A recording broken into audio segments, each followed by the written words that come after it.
voices come out of nowhere, whether I'm on medication or not. Sometimes they come really bad, and sometimes they don't come at all. It's just once in a while. And when they come, they sound as real as you or I. Leslie is a paranoid schizophrenic. He's heard voices since he was 8. Or I sometimes hear little children talk to me, or I hear my mother's voice or my grandmother. And anytime I say something about Jesus, my grandmother says, "Oh Lord." And sometimes, like, I had a pastor, and he said to put the voices to the test, and I would say, "Confess unto me that Jesus Christ is the Son of God." And the voices would say, either they would even confess it or they wouldn't. And if they did, I would know they're on my side. And if they did, I would know they were on my side. And if they didn't, then I would know they were against me, and I would rebuke them. And generally, if you talk to them in a certain way, they will leave you alone. But it takes a lot of strength and a lot of suffering to get up to that point. Leslie's experience dealing with the symptoms of schizophrenia is quite typical.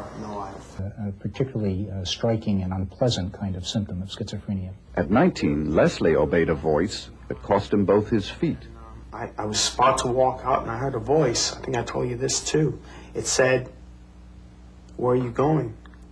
You know, I said, "I'm going home." He said, "You got no home to go to. Nobody wants you anymore." This is what the voice was saying to me. And I went to walk out the door again. He said, "Nobody wants you." And he said, "There's only one way out for you, and that's through that window." You know? So, I just gave up. So I stood at the window, and I took a cigarette, and I lit it. And I saw the smoke go up after lighting the cigarette, and the voice said, "There, that's when you should have went out the window." So I walked around the room, and I ran, and I was about to jump out the window. And I stopped, and I said, "No, that's something my brother would do," as if my brother was influencing me in some way to do this so that I would splatter all over the street. So I stood with my back to the window once more, and I lit the match, and I saw the smoke go up, and I fell backwards 5 stories out the window. As soon as I was on this angle here, I blacked out. I didn't see a thing.